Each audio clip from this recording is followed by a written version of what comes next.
Hello, I'm Aaron Lohr, and this is the Endocrine News Podcast.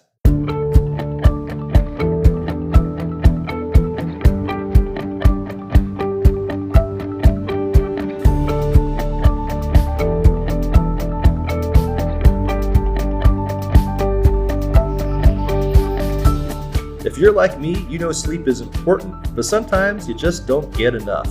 And without enough sleep, maybe you're grumpy or find it harder to focus on things. But are there other metabolic and neuroendocrine effects from short sleep that we don't know about? That's what we're talking about today as we look at a study presented at Endo 2023 titled Metabolic and Neuroendocrine Adaptability Following One Night of Partial Sleep Restriction in Dutch Males. Joining me is an author of that study, Dr. Iris Pelsma from the Leiden University Medical Center. Thank you for being here today, Dr. Pelsma. Yeah, thank you so much for inviting me. It's been great to be at Endo 2023. I must say, it's my first time at Endo. Oh. So I'm really, really glad to be here. Yeah, Endo's been fantastic. Those of you listening who may not know, this is the last day of the wonderful 4-day meeting. So we're all still on our Endo high. Yes, we're excited. Definitely. First of all, What constitutes short sleep? And what do we know about the health effects of short sleep? It's actually quite an interesting and difficult question to answer, maybe. But if we look at it from a broad point of view, short sleep is sleeping too little for your own good, which is highly individual, of course. But that's kind of the broad definition of it. And short sleep usually also entails circadian misalignment, so that you don't sleep when you are supposed to be sleeping, like when it's dark outside. So it's multiple components. But let's keep it at, it's too short for your own good. And I think a lot of people who are listening right now are saying, that sounds like me. Yes. I don't really sleep at the right times or sleep as long as I should. Yes. So we know some things about short sleep that being good for us. We do. Yes. Yes. So short sleep duration, especially when you look at it chronically. So if there are individuals who sleep less, like every night or a lot of nights for years on end, it's been associated with so many types of diseases, and I'll focus on the metabolic ones. So cardiovascular disease, obesity, overweight, insulin resistance, and therefore, That's a pretty scary list already. Yes. And we know there's more. Yeah. There's some things that we don't know yet. Yes. So what did we not know that you wanted to learn through your study? What we did not know yet is what happens after one night of partial sleep restriction, which everyone has done before or has had done to them before because of children or pets or other endo. Or endo, yes, or travel like I did. But what we didn't know is how that one night links to the chronic findings. Because what we did know, of course, is that one night of complete sleep restriction, so not sleeping at all, is really bad for you metabolically with the insulin resistance already coming up. Also, if you do partial sleep restriction for multiple nights on end, so you do sleep for a few hours and you're awake for a few hours, it also results in insulin resistance and glucose abnormalities. But what we didn't know is whether the one night of the partial sleep restriction results in changes like during the day following that night, and whether that is linked to the changes that we see in the chronic. Well, that's an interesting thing to look at. Yeah, let's jump into that. Can you tell us a little bit about your study? What did you do? Yeah, so what did we do? Well, we included a quote-unquote healthy Dutch males, so males above the age of 18, and they were otherwise healthy. So we screened them. They had no abnormalities in the lab when they just came in. They were regular sleepers, so they would usually sleep 8 hours a night every night, and they would go to bed at regular hours during their normal life. And then we randomized them to either undergo the short sleep condition first or the normal sleep condition first, and then they would switch with 3 to 6 weeks time in between to have a washout period, to have those changes disappear. And following those conditions, we would measure them the day following. Okay. So during the whole day, and they would wake up. They would have an indirect calorimetry measurement, which is where you measure the ingoing and outgoing air. And there you look at, are they actually using carbohydrates or lipids as their energy source? We looked at blood. We looked at saliva. We also looked at their muscle. So we did a muscle biopsy of their quadriceps muscle, so their upper leg. After that, they got their first meal, so their breakfast meal. And we waited for 3 hours while that meal was absorbed and used up as an energy source. And then they got their lunch meal. And then we also waited 3 hours after that to see whether those morning meals and lunch meals were any different regarding their metabolic adaptability. Can I ask about the quadricep muscle measurement? Yes. Why was that important to the study? Well, we know that insulin resistance, you can measure that in blood. So you can see the high glucose, the deficient insulin, but the insulin is produced, of course, by the liver and then is used by the muscle to actually use the glucose that you have to get your energy. So the muscle is, of course, a really big part of our body, uses a lot of energy, and it needs to be insulin sensitive to use the glucose that the body has. So if it's not insulin sensitive, so it's insulin resistant, the muscle cannot use the glucose that is available from your meal. Wow. And that's why we really wanted to look at the muscle, yeah. And what did you find?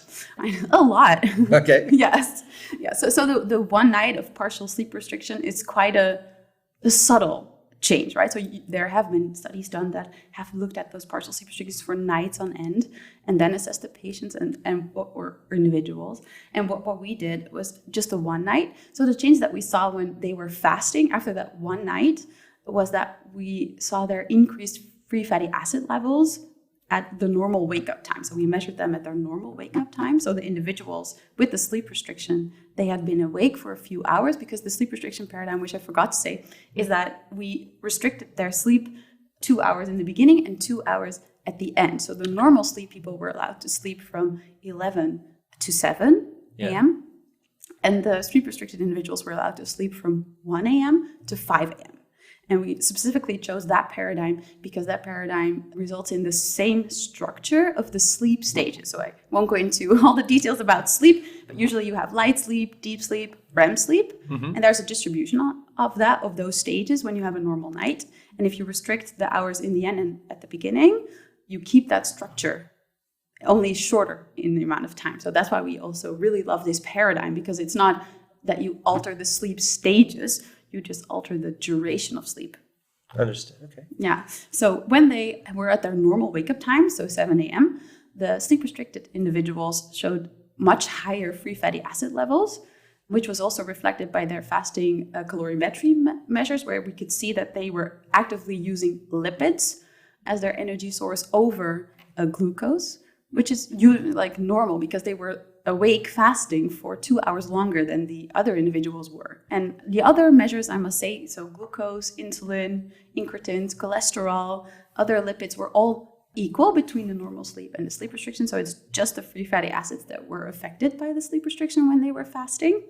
And then we gave them their meal, and the meals that they got, so the breakfast and the lunch meal were exactly the same, and it was a mixed meal. So that is a liquid meal consisting of carbohydrates, proteins, lipids, and it's all very standardized. So everyone got the same meal, both for breakfast and for lunch.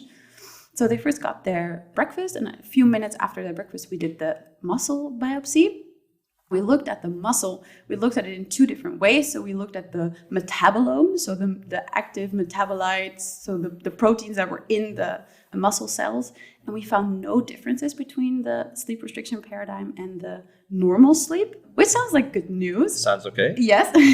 And then we looked at the transcriptomics, so actually which genes were expressed or not expressed, or these expression levels were changed after the sleep restriction. And we found that, especially when we looked at individual genes, when we account for all the testing that we did, we didn't find any great one gene changes after the sleep restriction. But if we put all the significantly changed genes, so slightly changed genes, we put them in the pathway analysis. So that is a tool where you look at, okay, these genes are all in the same pathway. Are these pathways affected by the sleep restriction? And we did find pathways that were affected. So there are genetic transcription changes that we see, and they can be divided into multiple categories of pathways. So the one we saw was the mitochondrial function.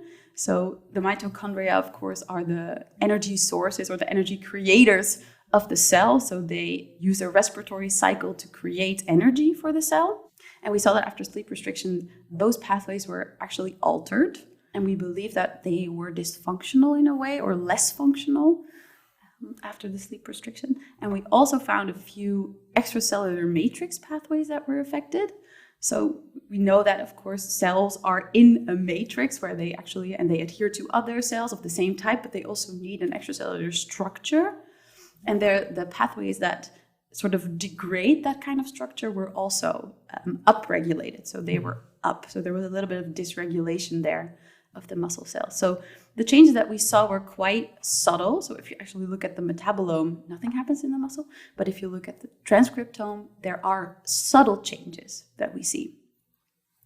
And then I can go into the breakfast, actually, the effect of breakfast. What we saw is that upon the breakfast, we see that the glucose peak that you normally expect every time that you eat, there is carbohydrate in the meal, and you expect glucose to go up. That is really normal. Mm-hmm. And in people with insulin sensitivity, the glucose gets way too high because the insulin is not able to get the glucose from the blood into the cells. So that's basically what happens in insulin sensitivity. And what we see after sleep restriction is that the peak that we see is slightly later after the meal. So in the normal sleep individuals, you see the normal peak where you expect it around 30 minutes, and then it goes down again to normal levels in the blood because, of course, the normal human body wants to keep those levels tightly regulated and allows for some excursions, but really loves it to go back to normal. Mm-hmm. And after the sleep condition, you see that the glucose peak comes way later. So there's less uptake of the glucose from the meal into the bloodstream, and you don't see concurrent changes in the insulin levels per se.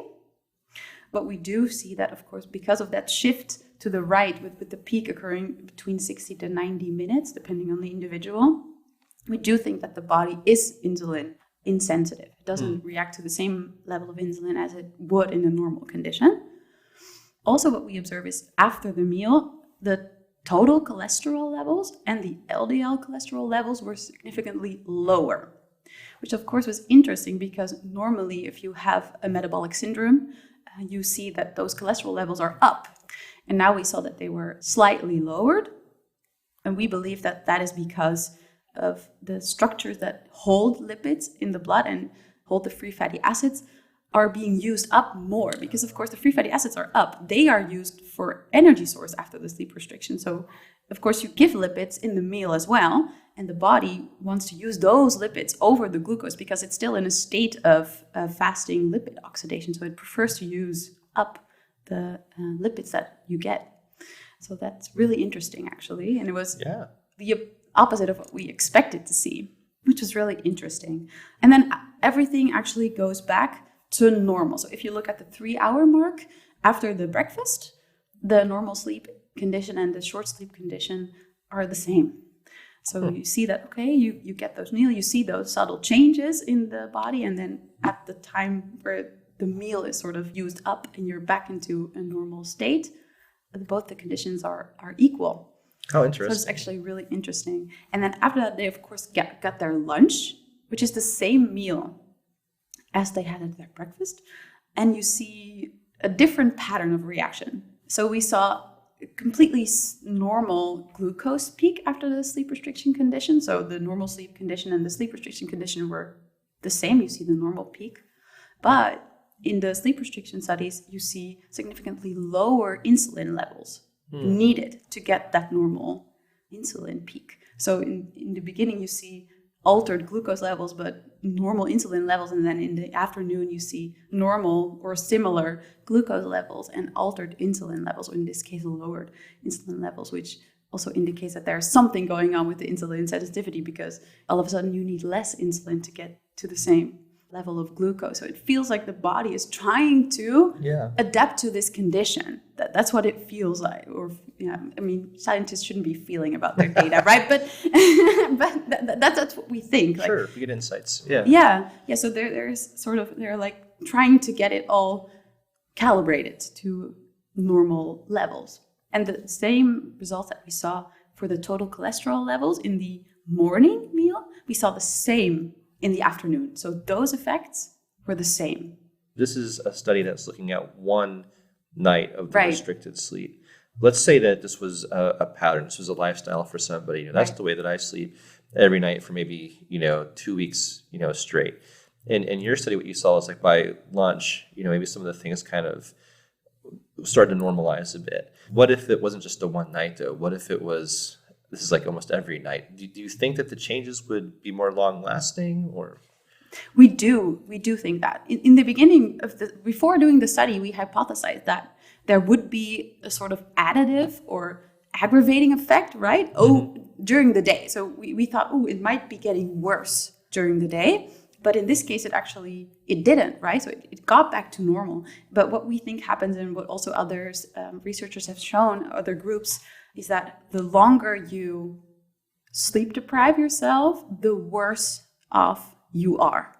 So we feel that the changes that we see now after one night are the most subtle that you will see. So the longer you sleep deprive, the more pronounced and maybe irreversible the changes that we observe might be. We don't know, right? So we haven't done that study yet, but I would love to know about that. That was one of my follow-up questions. Yes. If someone was doing that for weeks on end, it sounded like in your study at some point the body wanted to normalize, Yes. Does it get to a spot where maybe it can't, where it's irreversible? I think so.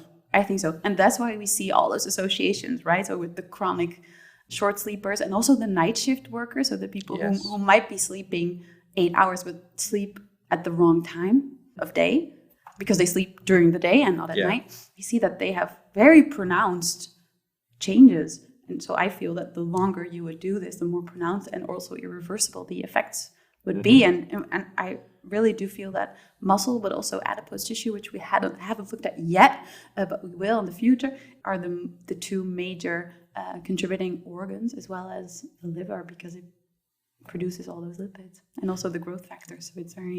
So it's that's where we'll be going, I think. That was going to be my last question is what do we still need to know about, sleep health, and where do you see your research taking you next? Yes. So we are really interested in the prolonged sleep restriction studies, of course, because we really would love to show that those changes are maybe not linearly, but another relationship are related. So they get worse over time and worse when you sleep deprive individuals longer. But we also really want to get into the mechanistics of it.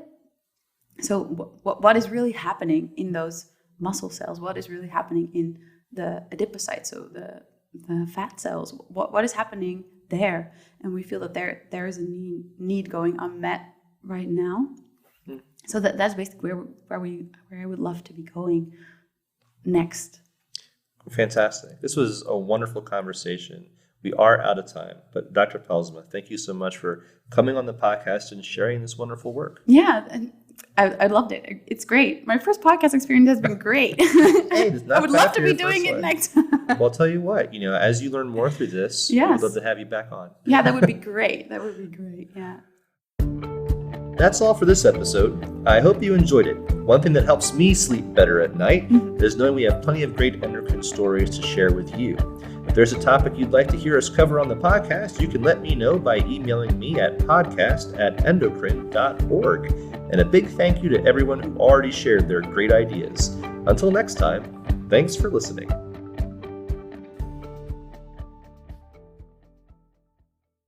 Endocrine News podcasts are a free service of the Endocrine Society. To learn more or to become a member, visit the Society's website at www.endocrine.org.